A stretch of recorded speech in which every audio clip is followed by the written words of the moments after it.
We're going inside the cellar,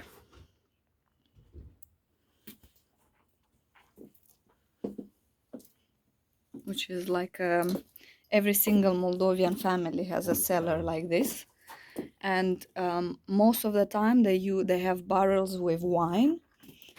How many meters underground? Like 2 meters underground? Here, no, we're like 1.5 meters. 1.5 meters underground. Sometimes we're they're in a slope, deeper. so there we are 1.5 meters. Here we are maybe 5 meters. Yeah, and it's actually a very sexy cellar. You know, it has like lights, and you can do disco here. Yeah, we do. You do disco? No.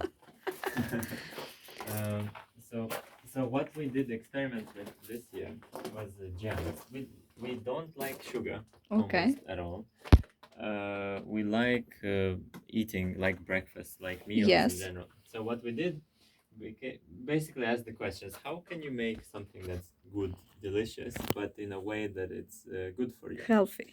So, for example, here there are various fruits. This is sour cherries. Mm-hmm. So, in nature, in chemistry, nothing goes away. So Mhm. everything transforms. So I Yes. thought, okay, so the reason why people add a lot of sugar in jams is because it's a preservative, right? Yeah.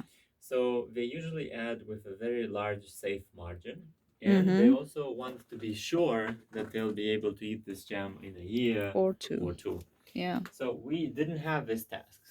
So then, Okay. because our task was different, we said, okay, so let's collect something. Let's make sure it's as clean as possible. Yes. Sterilize. No, Sterile. it just doesn't have any bugs or Yeah. these are apricots. This one is Wow. delicious. Let me see. And then we thought from the side of adding sugar, we added some of them are made without sugar entirely. Wow. The ones that had good sugar content by themselves. Okay. Naturally. Some of them have like the fifth or the sixth part that Of the normally... measure that normally is Yes. used to be conservated and So kept. we added in the ones that needed a little bit of sugar, and then with the temperature, instead So- of boiling them to 100 degrees or 110 degrees or 120, which you usually do, we added a thermometer and looked that the temperature doesn't go above 70.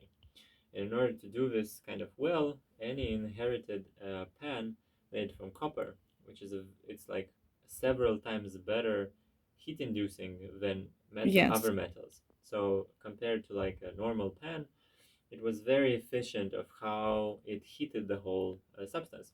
So we were able to turn the pan, it would get heated evenly and only to 70 degrees, and then stop. And then things like vitamin C or other Will still nutrients be, yeah, like smell and the natural color taste. remain. Yeah. So, for example, we have here like these are white cherries. These are, I think, strawberries. So the coolest part is that they continue to be red. So it's not this, like darkish, sugary color, which you normally have Yeah. when you take a jam. But it continues. It's not caramelized color. It's Yes. it's still the natural And they're still strawberry. crunchy. Mm. Basically, this was the Yumminess. the the reward that we got. So we tested last year. So this is the second time we're doing this. And I thought, we'll make, 100%, and 50% will go to waste. It will go Yeah. bad.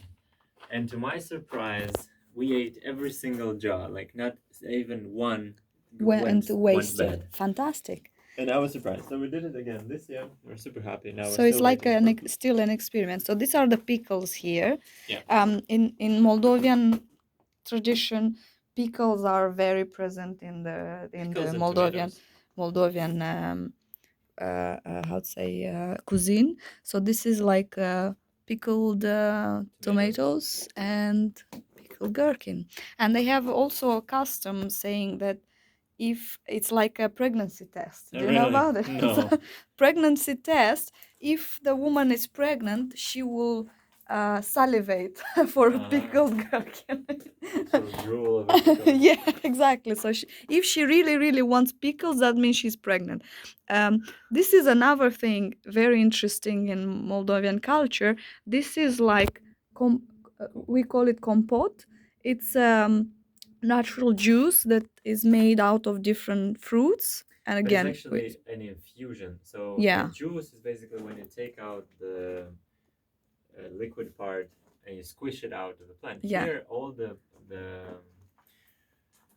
fruits and berries are intact. What you do is you add boiled water to them. So Yeah. this starts an extraction similar to how you do in the infusion. So Yeah. when you make coffee or when you make tea, you add hot water and that takes out. So here, besides the hot water, you also add a little bit of sugar. Yes. And because of osmosis, it extracts everything from inside the berries, adds the color and the smell to the whole. Yeah, and then you sterilize the jar. It's like recyclable, reusable. Every year we reuse it. So we finish this, we keep it in aside, and then when it's the season, we sterilize the jar. We sterilize this, so it's like we The use new caps. one, the caps, and then we have a special machine that is like kind of sticking it, fixing it. Yes, and then during the winter we just have this natural juice.